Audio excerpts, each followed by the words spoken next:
Hi class, this will be a review for exam 3 which covers chapters 32, 33, 34, and 41. Um, for this review, let's go ahead and try to, follow along with me. And so anything that I highlight, I ask that you highlight as well, or any other notes that I may make or side notes, go ahead and do that along with me while you're watching. And let's go ahead and start with chapter 32, which is animal diversity and the evolution of body plans. This is going to be kind of a long review, so just kind of hold back. It's just that there's so many animals. As you can see here in this diagram, the way that we classify organisms is kind of nitpicky, and it's because they're so diverse, they're very unique, and so that's why we have a lot to cover for today. And so here I'll leave this here if you want to reference it later, but it kind of shows groupings and divergence. And so we'll go more into it in a second. Some general features of animals, like what is it that considers an animal to be an animal? One of the main things is that they are heterotroph, meaning that they can't make their own food. They have to go somewhere else and get their food. They are multicellular organisms. They do not have cell walls. They're able to move, which means they have locomotion. And some animals are actually stagnant, but they still move. Like at one point in their life, they were able to move and then become stagnant. The example of that would be a coral reef. Coral reefs are actually living, and at one point in their lives, at the beginning of their lives, they were able to move, and then later they become stagnant. But all of them are able to move. Diversity of form, diversity of habitat. They're able to reproduce sexually. They have a unique embryonic development, and they also have tissues. So those are just some of the features that animals have. Animals' body plan. It says 5 key innovations can be noted in animal evolution, such as symmetry, tissues, body cavity, patterns of development, and segmentation. I included this picture here on the side just so that you can kind of see the symmetry for like this one.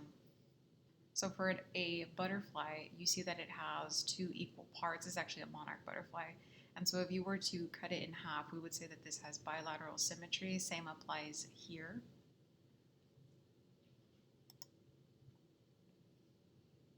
There's 2 types of symmetry, and I believe it shows it in the next slide. But some do not have symmetry. So like right here, they mention a sponge. A sponge is actually a living animal. It doesn't have symmetry, so we would say that this is asymmetry. So and you would spell that like this, right? That they have asymmetry, meaning that they have no symmetry, right? Asymmetry. That's what sponges have. But it says virtually any other animal does have some sort of symmetry. And so the 2 types are that they are radial or bilateral. Radial is like people say you can cut it into a pizza and that it's equal on all those parts. So that's an example of radial symmetry. And the other one is the one we mentioned earlier, which is what most animals have, which is called bilateral symmetry. And so here for this turtle that they have, if you were to cut it from the head to the tail, that would be considered bilateral symmetry. And some advantages to having bilateral symmetry, the 2 main ones are the cephalization, which means that you have a brain area and that you have directional movement. There are, when we talk about the body cavity, there are 3 germ layers that I need you to remember. And so this would be the ectoderm, the mesoderm, and the endoderm. And you know what? Let's go ahead and go back and highlight these, right? The types of symmetry, the radial symmetry and the bilateral. I had bolded them, but I want to go ahead and highlight them. So now let's go back to the 3 germ layers, ectoderm, the mesoderm, and the endoderm. I do need you to be familiar with these, so please make sure to review them. And then here we haven't learned this yet, but you might have, because you might have already completed your labs or your SmartBook assignments, and that's this animal called an Endarian. And so they are what we call diploblastic, that they have an endoderm and an ectoderm. But some animals, like sponges, do not have germ layers. The three basic kinds of body plans are what we call the acoelomate. And I know this word, it's spelled a little bit funny, but we pronounce that coelom. So acoelomate. The next is pseudocoelomate, and then the coelomates. Right? So if it is a acoelomate, that means no, that it doesn't have a body cavity. Like we had mentioned earlier with asymmetry having no symmetry, the same rule applies here. Acoelomates means no body cavity.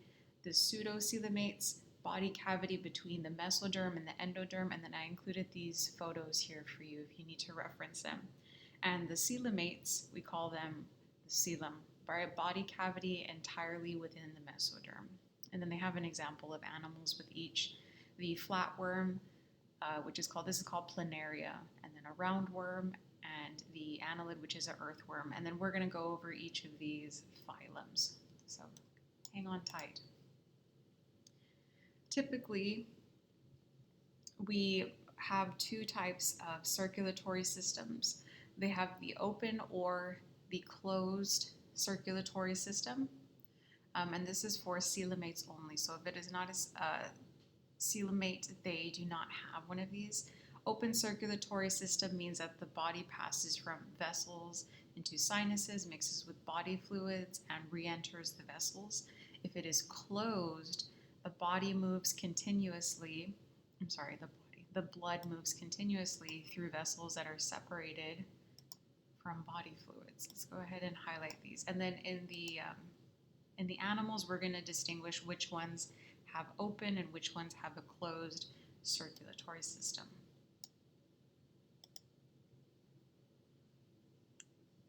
Animals that are bilateral, we distinguish them being either a protostome or a deuterostome. The main difference that I need you to remember is that the deuterostome, the anus develops first, and this is when we're talking about like that it's forming like a new animal inside of the mother or the egg, whatever it may be.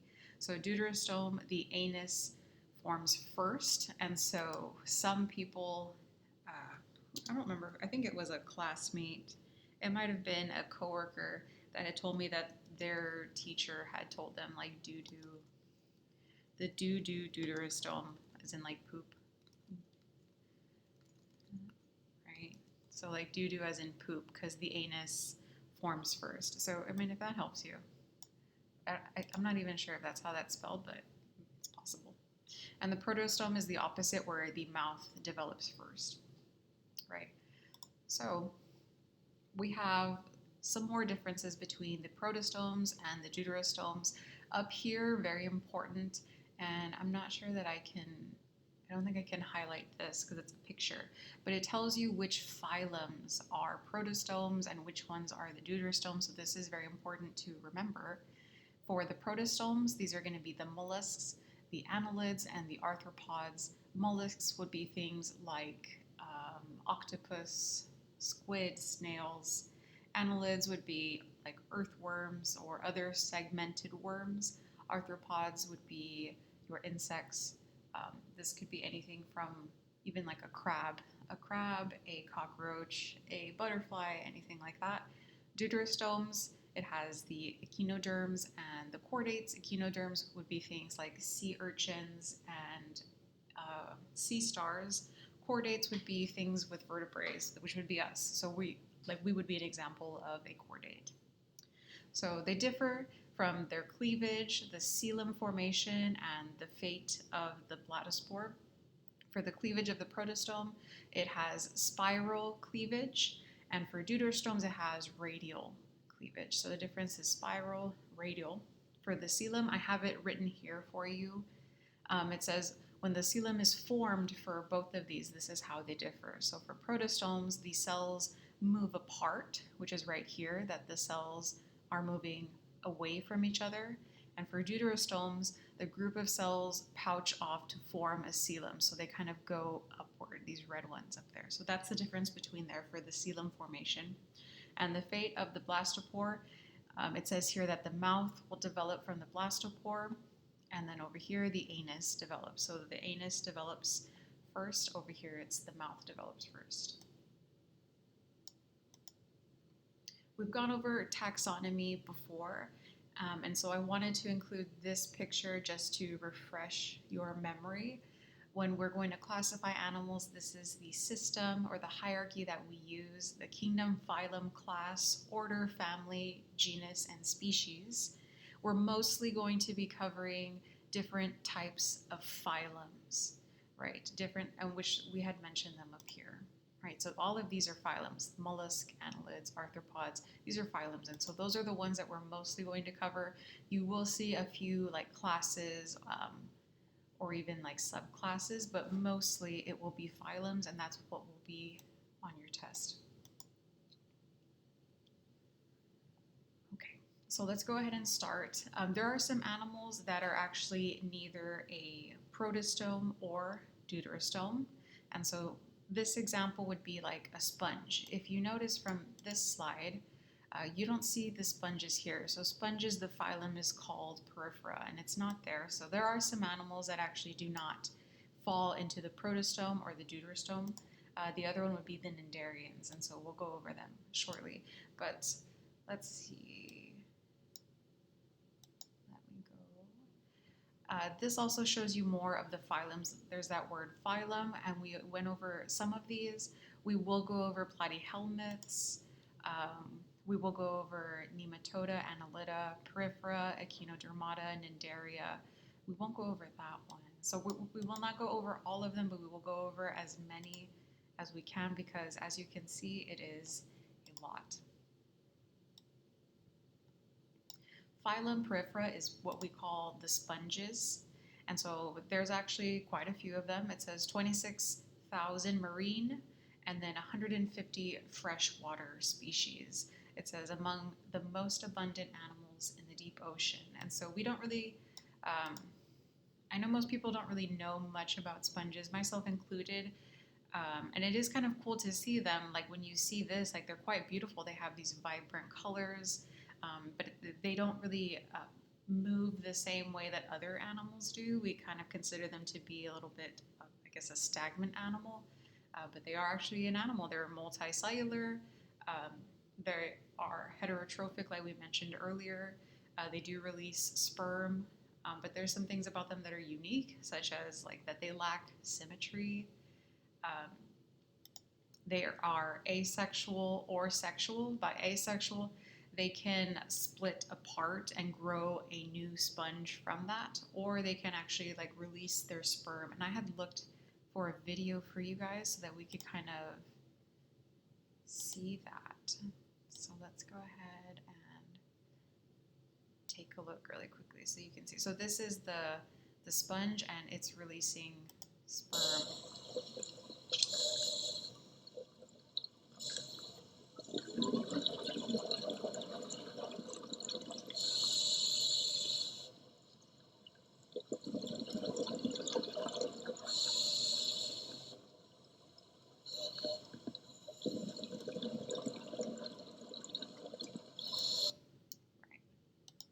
So just wanted to throw that in there in case you weren't aware. But yeah, some of them do happen to release sperm, and then it will land into a female reproductive organ, and then it can make a new sponge. So that is the phylum Porifera, right? Those are sponges. They don't have any symmetry. The next phylum is Cnidaria. This would be things like jellyfish. It could be a coral reef. They're very, very unique.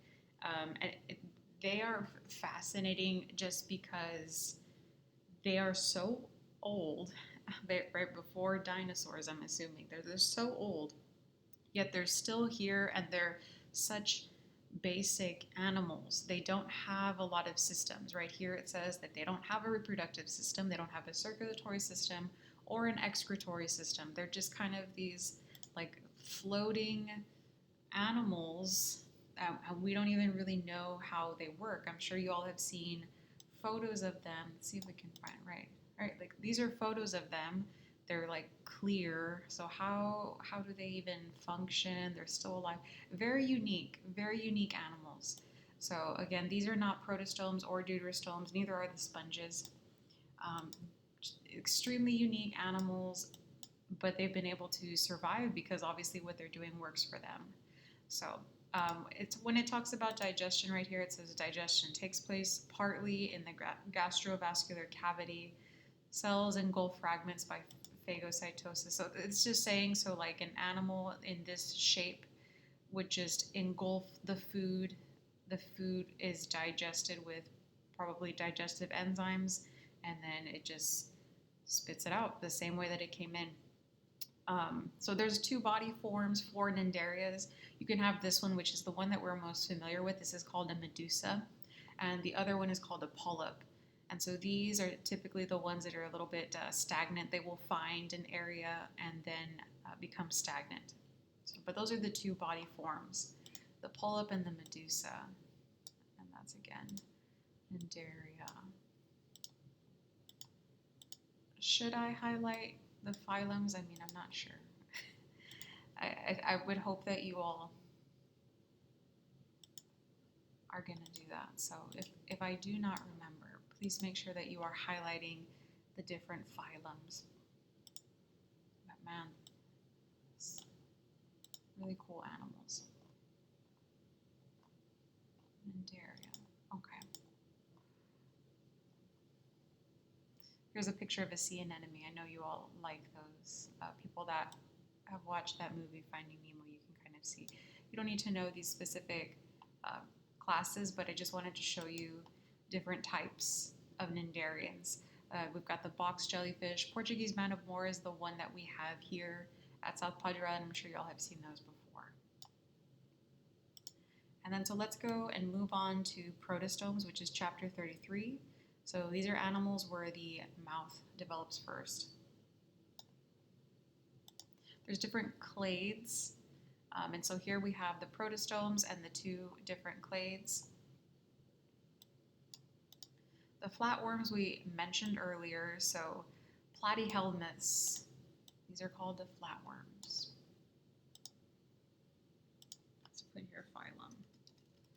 Phylum, platyhelminths. So platy means flat, so these are flatworms. And I have a picture, you had seen a picture earlier, but let's flash it up here really quick. So here's a picture of a diagram, and then this is what they really look like.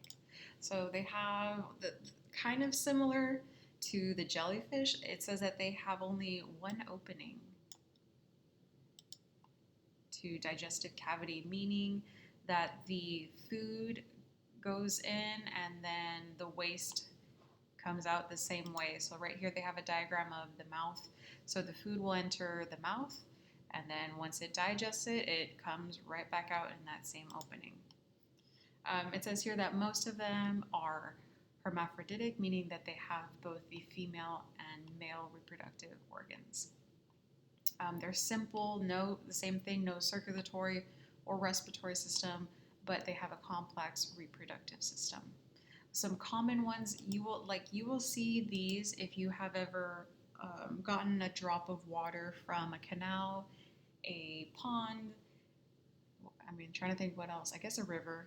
So anything like that. If you were to get a drop of water, put that under a microscope, you will see these. I've never seen them this color. I've only seen them. It's kind of like a flesh color, flesh pinkish kind of color, but they are interesting. They're very small, but the way that they move is really interesting. But you can find them very easily. It says that flatworms are ciliated, soft-bodied animals. Many species are parasitic, and it says marine, freshwater, and moist terrestrial. So again, like they said, some of them are parasitic, such as these, like the hookworms. So they have kind of like a rounded top, but then they do have a flat body. The same thing here.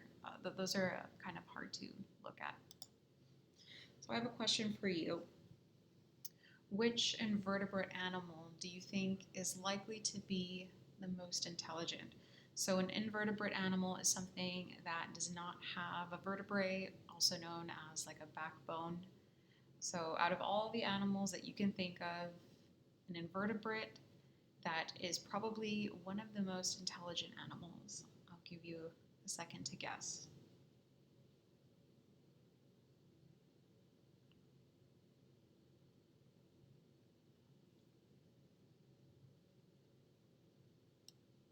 Okay, let me narrow it down for you.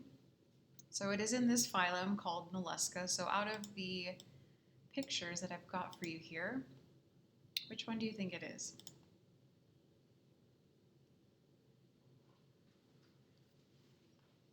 If you guessed the octopus, you are correct.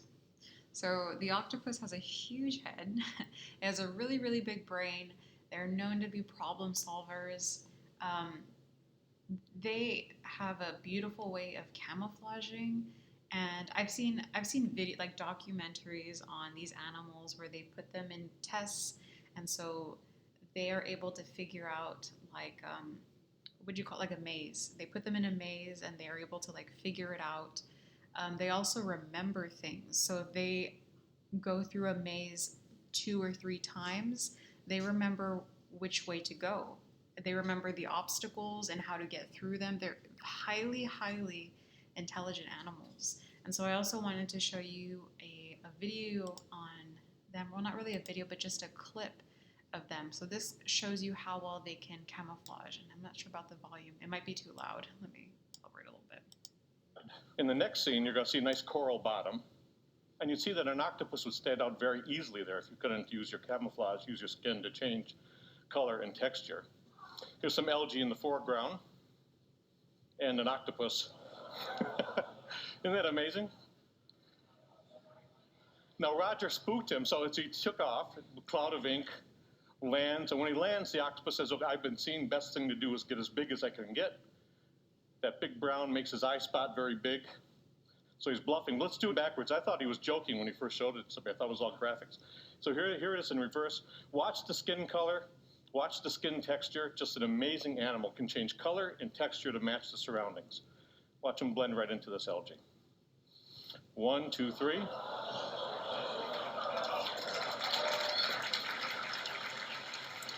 now he's gone, and so am I. Thank you very much. Thank you. Thank you. It's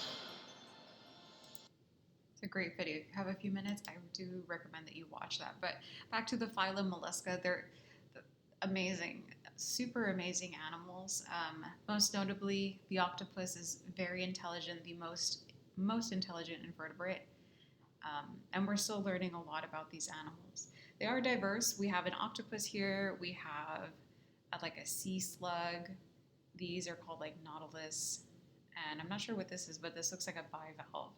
And so that is the phylum Mollusca. We highlighted earlier before. So it's a second in diversity only to arthropods. So that means that there are a lot of them. There's a lot of species of mollusca. They include snails, slugs, clams, octopus. Let's go ahead and highlight that, and others. Right? Some have a shell, but some do not. For the circulatory system, they have an open circulatory system. They have hemolymph and a 3-chambered heart. Cephalopods have a closed circulatory system. Cephalopods would be like the squid. That's what that is. If you're not familiar with what hemolymph is, arthropods also have hemolymphs. Hemolymphs. They have hemolymph, and it's like if you've ever stepped on an insect, have you noticed that it's not red, like there's not blood everywhere? Well, unless it's a mosquito, right? Because that's your blood. But if you were to step on like a beetle or I don't know, I can't think of anything. I guess a butterfly.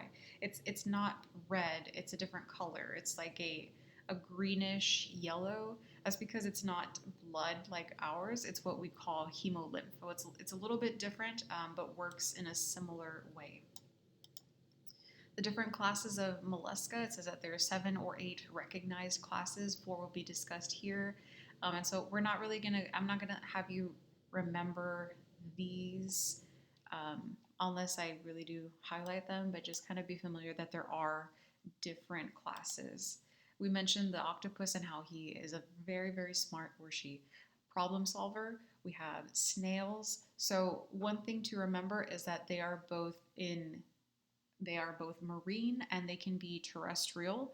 You can find a snail, like you can find a snail by a river, you can find one in a forest, and so that is not in water, and then you have them also in water. So they are both aquatic and terrestrial. And here's a picture of a squid. I've heard that there's like the giant squid, and it can be like really, really big. I've never seen one, and that's kind of terrifying, but yeah, they do exist. So that was phylum Mollusca. Next phylum is Annelida. These are what we call the segmented worms. Examples would be like a millipede, a centipede. This one is a leech, and the earthworms. Um, if you ever see an earthworm in soil, that means that you have a very, very healthy soil. Earthworms are really good indicator species. So I know like people kind of think of worms as like filthy, but earthworms are actually a really good sight. They're really big. If you've ever seen one in person, I used to bring them to class. I would have a kid that used to go fishing a lot, and so he had earthworms. And so he would bring them to class when we would talk about like this part, I guess, this chapter. So I would ask that he bring them, and then we would kind of pass the worms around, and they kind of move. I mean, it is kind of icky, but they are really cool animals. They have a really important role in the environment. So again, if you ever see an earthworm, and you know it's an earthworm, if it's like a little bit larger, probably 8 inches, give or take. And then they have what we call the clitellum, which kind of looks like a band-aid. So that's a really good indicator that it's an earthworm. They have like when you see them, they have one part that's thinner and one part that's thicker. And you would think that this part that's thicker is like the head, but it's actually not, right? This thinner part is their, I guess, kind of head, right? That's where the mouth is and the brain and the hearts. They have multiple hearts. They do have a nerve cord. They have both female and male parts. They're hermaphroditic. I'm not sure if it says that there. It should say it somewhere. I think it says it in another slide. They are hermaphroditic, meaning they have the male and the female parts, but they're not asexual. They do need to mate with another earthworm. That's how that works. So it says many species have eyes. They have segments divided internally by septa. They have a closed circulatory system. They do gas exchange by diffusion. A lot of these breathe through their skin. So I have heard, and I'm not sure if it's true, but I think it is, that birds that are really good hunters for earthworms will go and kind of like stomp on the ground, like, right? And they do that because the worms think that it sounds like it's raining. And so they actually rise up so that because they can't breathe, but they'll get like flooded from all the water. And so they will come up to above ground so that they are able to breathe. And so birds will do that and to trick the earthworms into thinking that it's raining, and then the earthworms come up. And I'm not familiar with which bird does that, but that's a really interesting learned behavior of birds. So again, they're hermaphroditic. Meaning that they have both female and the male parts, but you do need another partner to be able to, it says cross-fertilize. So those are the earthworms, phylum Annelida. Next phylum is Nematoda. Nematodes are what we know as, or known as, roundworms. Let me go ahead and bold that because that's important. So we mostly associate nematodes being roundworms. It says that members of this phylum are found everywhere. They're abundant and diverse. They can be marine, freshwater. They can also be parasite or free living. And so let's go ahead and take a look at these. So this is typically the anatomy of a nematode. So this is different from the previous worms that we saw. So we've already seen two different types. We've seen the Annelida, which was the segmented worms, and we have also seen the platyhelminths, and the platyhelminths are flatworms. And so these are roundworms, the phylum Nematoda. So they're slightly different, but it might be confusing to get those those types of worms into order, so just kind of make sure that you review that. It says here that about 50 species cause human diseases such as the hookworms, and I'm sure we're familiar with that. It says produces anemia. So I've heard that some people purposely will like inject those so that they can lose weight. I'm not sure how truthful that is, but I have heard that. Phylum Arthropoda. This is going to be our insects. It says by far the most successful animals. That means that there's a lot of them. It says well over 1.2 million, right, that's correct. Yeah, 1.2 million species, 2/3 of all named species. Arthropods affect all aspects of human life, meaning that we need them. They're really important. We've talked before about how important pollinators are. Without pollinators, we're not going to have any food, so just keep that in mind. There's different classes. Let's see, I can really see this. This looks like, is that a lobster? It's possible. So crustacea would be things like shrimp. Oh, it says it right here. Lobsters, crabs, shrimps, isopods, barnacles. Other examples, we've got mites, ticks, centipedes, millipedes. So there's different examples here. Why are they so successful, right? Why are there so many? And so these are the reasons. They have segmentation, meaning they have different parts of their body. They have the head, the thorax, and the abdomen. Kind of think of like a bee, a honeybee, how a honeybee has the head, the thorax, and the abdomen has like these 3 separate parts. That's a really good example, something like a bee. They have an exoskeleton, and it's made of chitin.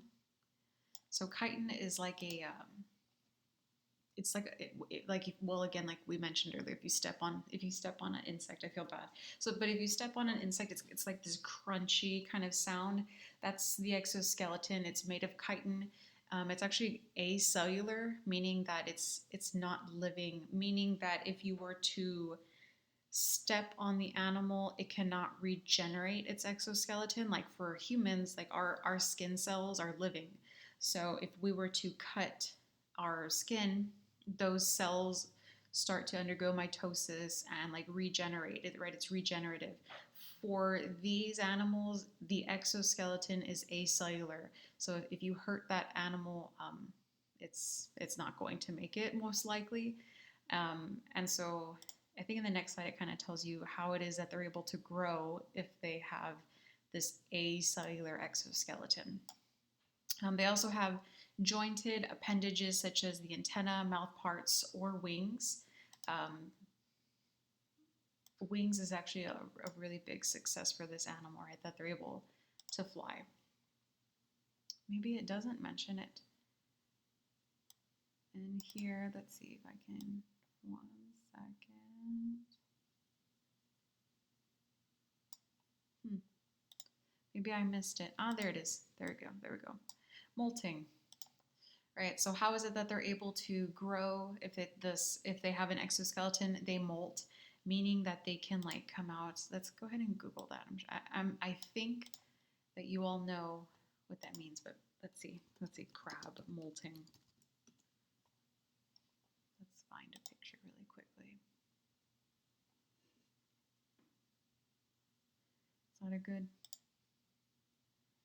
I don't know if that's good. That you can see that she's coming out.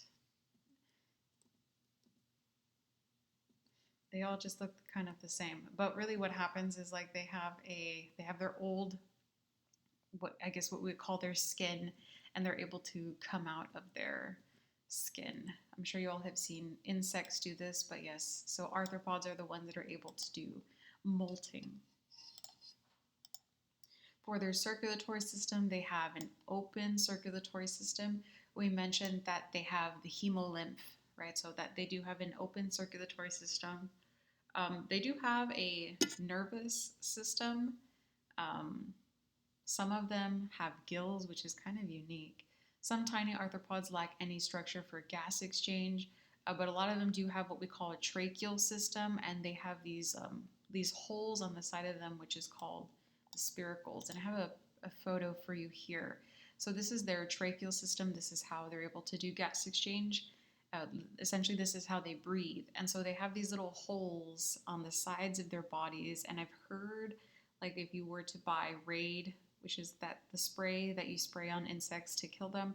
What I've heard is that what Raid actually does is Raid will like plug up the holes here, right, the spiracles, and so the animal just kind of suffocates. And I'm not sure if that is true, but I feel like I've heard that somewhere. So if not, go ahead and send me a message. But that is what I have heard of how it is that it kills them. Here's a slide that really highlights the diversity of the arthropods. So there, 33% of them are beetles. 7% are the arachnids. Arachnids, if you're not familiar, are going to be like spiders. And I put this picture here of the black widow and the brown recluse because we have these here in the Rio Grande Valley. I found 2 female black widows yesterday. I was potting up a plant, and I store all of my things outside for potting plants, and I saw these, and it was a very traumatic experience. But the brown recluse, I've seen those as well. I haven't seen them at my house. The black widow males look different, and I've seen those at my house as well. So I would Google black widow male, just in case if you ever need to know, because they are harmful to you. And then I think we mentioned crustaceans. We mentioned that would be like the shrimp, the lobster. I mean, so if you are eating shrimp and lobster, it's the same thing as if, you're eating one of these other things, like you're eating a beetle or a cockroach. They're all in the same phylum, Arthropoda. Let's go ahead and move on to chapter 34. These are the deuterostomes. These are animals where the anus developed first, the deuterostomes. For the deuterostomes, there are only 2 phylums that, I guess, exist. And so the first one is the phylum Echinodermata, what we call the spiny skin. Examples of this include the sea urchins, the starfish, and the sea stars, and the brittle stars. Those are what we consider to be Echinodermata, or that phylum. They're exclusively marine. They have an endoskeleton. They have pentaradial symmetry. And then here it has the examples. Let's go ahead and highlight those. Sand dollars. We have those also in the RGB. Here's a picture of a starfish. I'm sure you all are familiar. What's different from these, or this phylum, versus the next phylum, which is chordates, this is a really big difference, is that they have a water vascular system, and that's a network of water vessels in the body, the tube feet being operated by hydraulic pressure within the vessels. So very unique. For regeneration, this is how you can make more starfish. Like people say, like it's kind of like that you can cut off a piece of it and then it can grow a new one. That's actually quite true, right? It says it right here. Some reproduce asexually by splitting. They're able to regenerate from lost parts. But they also can reproduce sexually, meaning that they have the gametes released into the water, just like how we saw the sponge releasing the sperm. Very similar. And I wanted to include these pictures as well so you can kind of see what a brittle star looks like and a sea urchin. I haven't seen these, but I know they are at South Padre Island. I'm pretty sure that they hurt. The last phylum, phylum Chordata, which is where we belong. We're the chordates. So chordate endoskeleton, very different from the echinoderm endoskeleton. But let's see, let's see. These are examples: fishes, amphibians, reptiles, birds, and mammals. This is a very important slide. All right. Features of the chordates: you have a nerve cord, you have a notochord. So that's going to be like in this area, right here. They have in red the notochord, and then the nerve cord. You have pharyngeal slits. The pharyngeal pouch is present in all vertebrate embryos, and you have a post-anal tail. And so, like, we don't have like a long tail, but we do have a tailbone. So just kind of keep that in mind.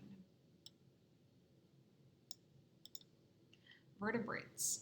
So these are animals that have a spinal column. So animals that have so try to visualize, like you have a spinal column, right, which is the vertebrae, which is like your backbone, but then inside of there is like a big nerve cord. And so right here it says that vertebrates are chordates that have that spinal column. So some animals don't actually have like a vertebrae, they don't have a backbone. So it says distinguished from non-vertebrates by the vertebral column and the head. So vertebral column encloses and protects the dorsal nerve cord, and the head is distinct, well differentiated, possessing sensory organs.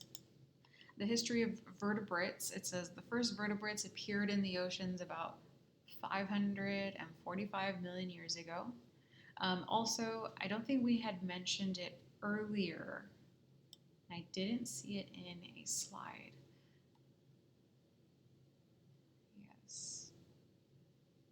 Lost my train. Lost my slide. But it says here, right, that they appeared out of the ocean. Where do you all think life started on the earth?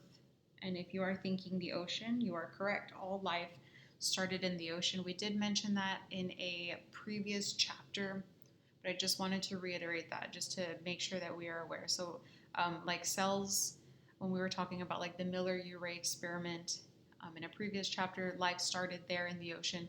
Same thing when we're talking about like animals. Where did animals originate? Same place, it's in the ocean. And then we kind of moved out of the ocean as evolution occurs and natural selection, etc. So since here the first vertebrates appeared in the ocean about 545 million years ago, the mouth at one end, the fin at the other, and it said jaws, fishes became dominant, amphibians invaded the land, reptiles replaced them as the dominant land vertebrates. We will talk more and more about these reptiles and birds. Here's a kind of picture of a progression between the different animals and also how they are different. So notice here the birds are grouped with most closely the crocodiles, but also really close to things like lizards, snakes, the tuataras, and turtles. So birds are, they basically are kind of like reptiles. They share a lot of the same traits, and we'll talk about them soon. But very much like Jurassic Park, how he had said that. Actually, I don't remember what he said, but he did say something like that. That birds came from dinosaurs. I want to say that that's what he had said, which it's true. It's definitely true. Mammals and amphibians, and I won't have you look too much into these, but we'll discuss quite a few of them. So for fish are the most diverse vertebrate group. Over half of all vertebrates, so there is a lot of them, provided the evolutionary base for the invasion of land by amphibians. So that's saying that amphibians descended from the fish. As far as sharks, sharks are very diverse. Like here it kind of talks about that some are born alive. So there are different types of births that shark can have. Like they can have the live birth. They also can have they can lay eggs as well. There's three different types of ways that they can actually like have their baby, and so they're a very, very unique group. Something also unique about sharks is that they have a very long gestation period and very few offspring, meaning that they're pregnant for a relatively long amount of time but only have a few offspring. Similar to humans, how humans are pregnant for around 9 months and then have one baby, maybe two, maybe three. It's the same for them, and so I'm only mentioning that because their numbers are really, really declining at a fast rate because a lot of people hunt them for game. Most people don't really hunt sharks like to eat them. They just kind of hunt them just to say that they caught a shark, and so these animals are not able to regenerate the numbers as quickly as people are harvesting them out of the ocean. So I wanted to point that out. And they also have different times of maturity, meaning that they cannot actually reproduce until they're really old for some of these. Like I know some sharks cannot reproduce until they're like 15 years old. So this poor animal has to wait 15 years, then can reproduce, probably gets pregnant, and then is pregnant for like 9 months, has one shark. So just pointing that out there in case you know somebody that is hunting sharks, kind of let them know that sharks have a long gestation period. Poor things. Some things about amphibians. For one, they're very cute, but they're also diverse. There are some without legs and some that do have legs. So it says right here the legs adaptation to life on land. The one that I don't have on here that I didn't see in the slide was the mud puppy. Mud puppies are also really cute amphibians. They do have lungs, but they also breathe out of their skin, and that's what they call it here. They have the cutaneous respiration. That means that they are able to breathe through their skin as long as their skin is moist. They have pulmonary veins. They have a partially divided heart. We say that they have kind of like a 3-chambered heart. Successful invasion of land by vertebrates. They needed several adaptations, such as strong legs. They needed lungs to be able to get oxygen from the air. They have a redesigned heart and circulatory system to drive the larger muscles. Reproduction still in water to prevent eggs from drying. This is like for the amphibians. Amphibians, like these guys, they have to lay their eggs in the water or right by the water because they don't have like a hard eggshell. They have their eggs are very similar to fish eggs, which I don't think it mentioned, and I do need to write that down for you, but there's nowhere to put it, so we'll just put it here. Frog eggs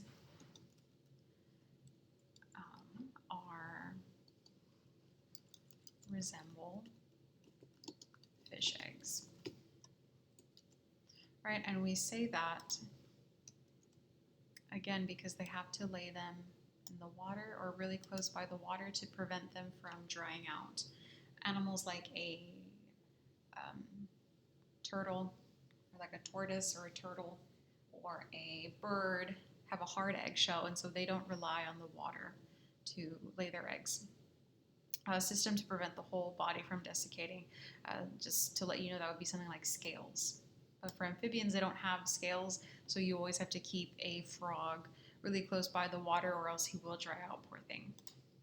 So how do we know that amphibians came out of the water, et cetera, et cetera? So kind of recently, in 2004, there's a fossil called Tiktaalik, which is this fossil.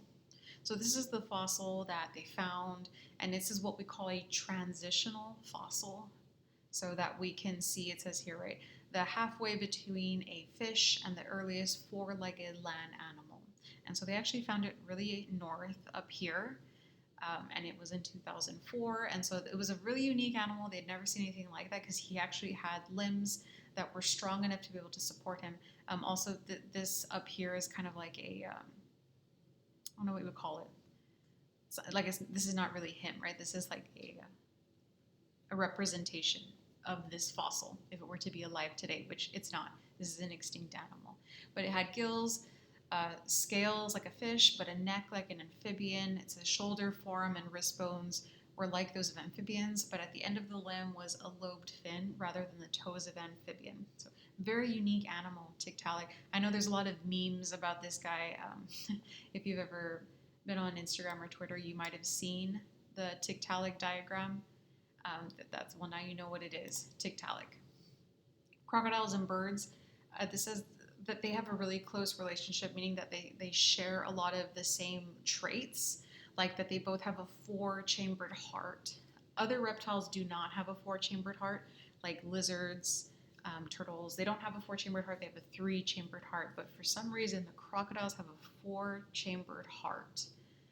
And so that's why we know that they are very closely related to the birds. Another thing that they do, which birds also do, is that they care for their young, which is really cool. Which a lot of reptiles don't. Like if you know, like the turtles, the sea turtles, they lay their eggs. I don't know how many they lay. They lay lots of eggs, and then there they go. They swim back into the ocean, and then those poor things like hatch, and they're just there to fend for themselves. Crocodiles do not do that. Crocodiles, their eggs will hatch. The babies will stay with the mom. Sometimes she carries them in her mouth. So it's really, really, really unique that they're able to do that. So actually quite kind of cute. Maybe that's why these animals have been around for so long. They're so successful, right? They care for their babies. So here's another picture of a crocodile. Class Aves. So this is not a phylum, this is a class. Aves means or stands for birds. It says that birds are the most diverse of all terrestrial vertebrates, more than 10,000 species. Their success lies in unique structure, which is the feather. There's a lot of things that are unique about birds. And it says that they have a lot of reptilian traits. They have scales on their legs. So if you've ever looked at like a chicken, they have like a yellow feet. Not all chickens, right? It depends. But if you ever have seen like a chicken, their legs have scales. So they share that, right, with reptiles. But they also have feathers. And so what feathers are is a modified scale. It says it right here, actually. Feathers are a modified scale. But essentially what a feather is a scale, which is kind of cool. They have amniotic eggs, so like a hard shell egg, so they don't rely on the water to have or lay any eggs. But they also have to have a flight skeleton, which means that they have hollow bones. They also need to have a really high metabolism so that they are able to like burn the calories to stay light enough so that they can fly. So very, very unique animals, birds. Birds exhibit 3 evolutionary novelties: the feathers, the hollow bones, and the physiological mechanisms for flight. As we mentioned earlier, adaptations for flight. They have, oh, you know what? They have something what they call air sacs. They have air sacs. They're kind of like, I don't know what you would equivalent that to, like kind of like balloons. They have like balloons inside of them. So they do have air sacs, and they have a really efficient respiratory system as well. Efficient circulation. They have a 4-chambered heart, a rapid heartbeat, right? So that does mean that they're metabolizing very fast, and they're also endothermic, meaning that their temperature is self-regulated, whereas the other animals, like the reptiles, are ectothermic, meaning that they rely on the environment. That's why you see like the snakes. Snakes are basking out in the sun. Lizards do it too. Iguanas, they bask out in the sun. They're ectothermic. They rely on the sun to be able to warm them up, whereas the birds are endothermic. Class Mammalia is where we fall. We are mammals, and so they have some species here to kind of think about: rodents, bats, shrews, moles. There's not as many species of mammals as there were in the other animals that we had mentioned before, but there's quite a few differences within class Mammalia. One of the most important things that distinguishes us is that we have hair and that we have mammary glands. So all mammals do have fur in some way or another, some sort of hair, and they do have mammary glands. So this is where the milk comes out of the female.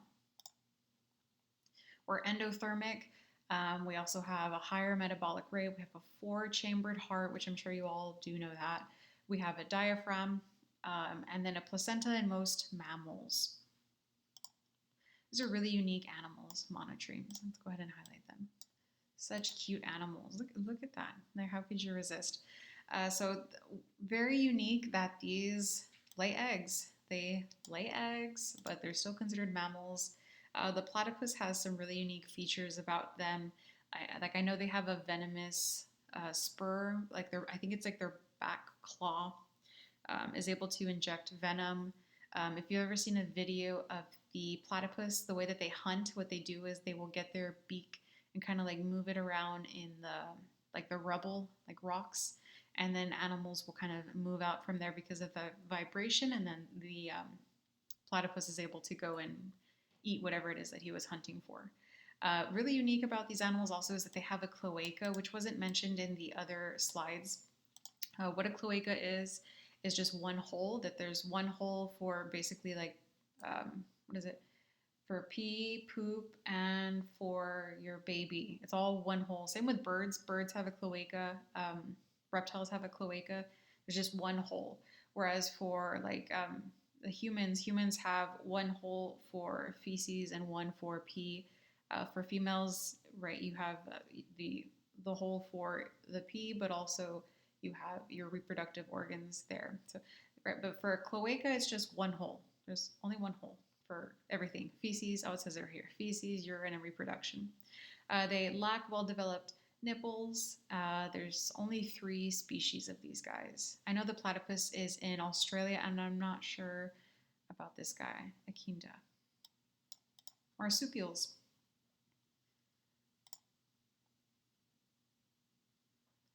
Yeah, okay, let's move on. Marsupials. Marsupials are man, they're so cool. I actually really just like all animals, right? Just amazing. So what's unique about marsupials is that they have their babies prematurely.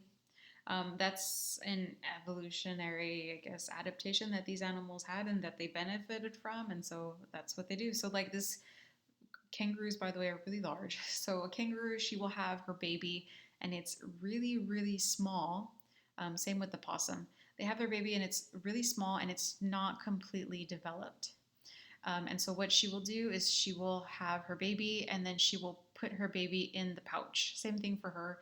The possums also have a pouch. And so inside of the pouch is where the nipples are, right? The mammary glands. And so this baby right here, it's really big.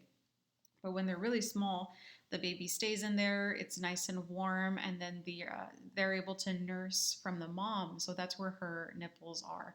Same for the marsupials. I'm sorry, the marsupials. For the possums, she also has a pouch where she keeps her premature babies, and then they're able to grow until they're like this size, which is really cute. The possum is the only North American marsupial, if you weren't familiar. So if you see a possum, those are the only marsupials in North America. And then there's also the kangaroo. Um, and then also like a wallaby. A wallaby is kind of like a smaller type of kangaroo.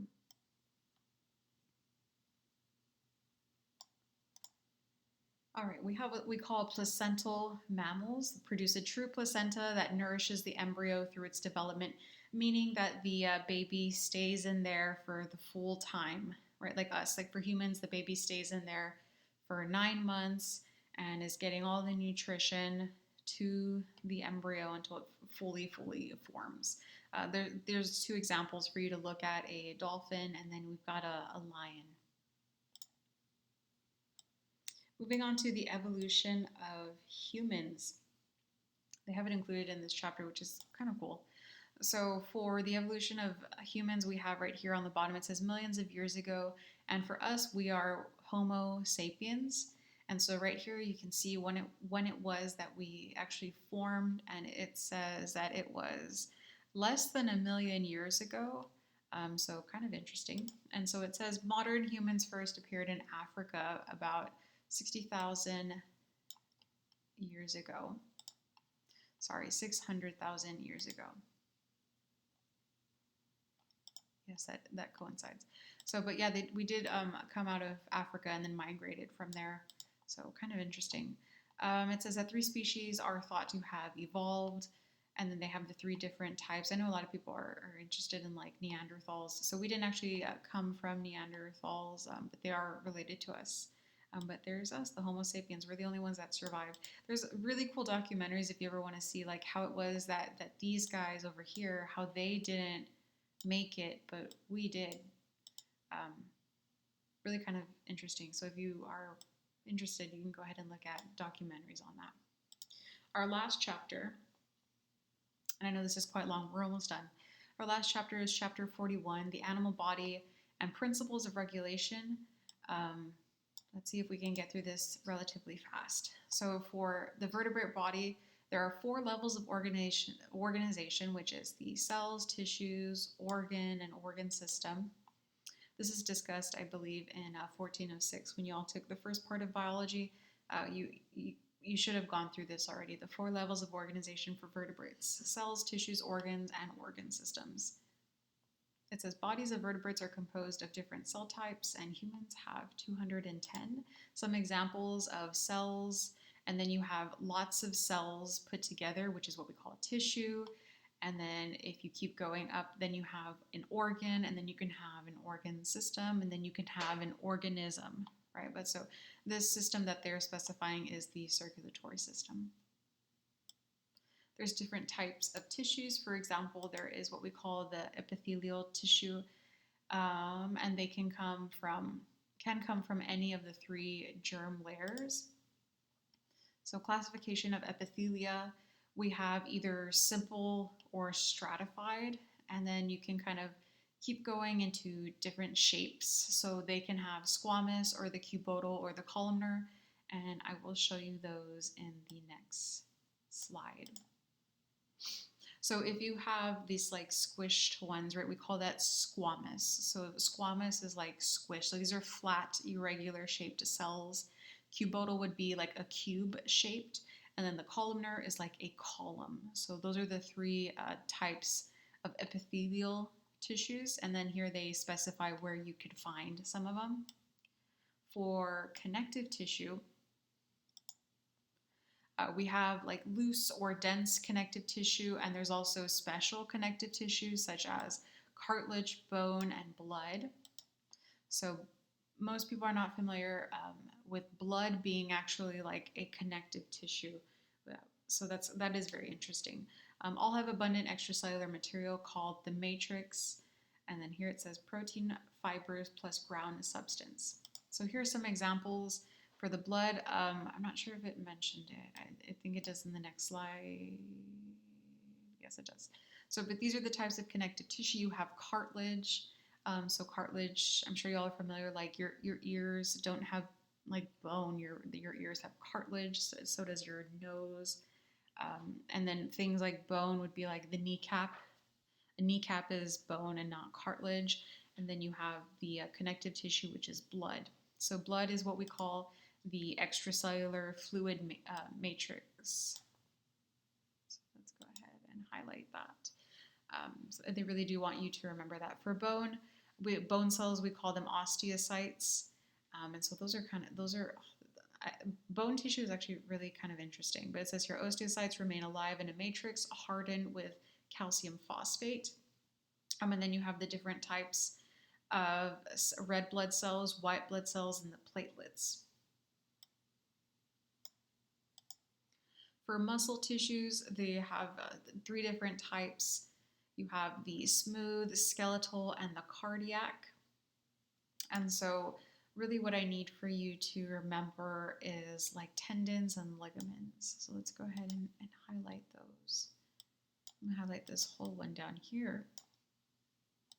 So the difference between tendons and ligaments, right? So it says that tendons secure muscles to the bones and ligaments secure the bones to other bones. So please make sure that you do remember that.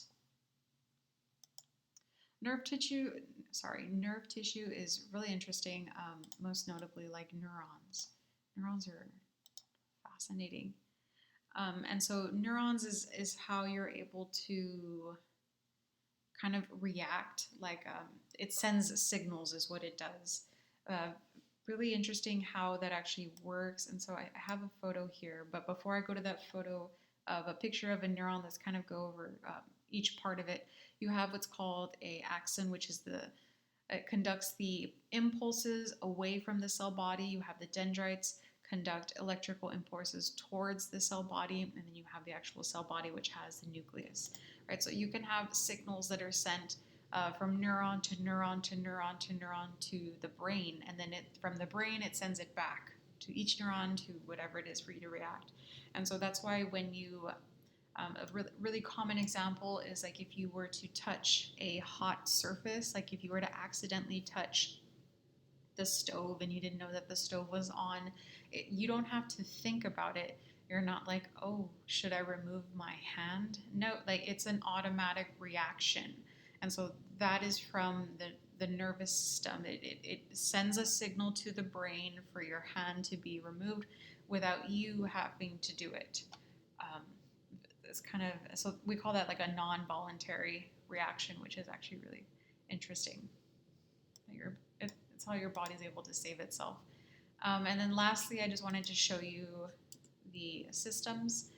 And so you could just kind of remember it. There's the nervous system, the endocrine system, the skeletal system, the muscular, digestive, the circulatory, respiratory, urinary, integumentary, lymphatic, and the reproductive system. And I'm sure you're familiar with most of them. The nervous system we mentioned were like your spinal cord we mentioned earlier, very important that you protect it with your bones. If you've noticed, your bones protect kind of like the most important parts of you. Like you have a huge skull to protect the brain. You have a rib cage and a sternum to protect your heart. You have the vertebral column to protect that spinal cord. So anything that is actually really, really important is protected by bones. This is kind of cool. Um, the endocrine would be your hormones. That's how your hormones are regulated. The muscular system, I mean, that's for movement. Digestive is for eating. Circulatory is for your blood and blood movement, right?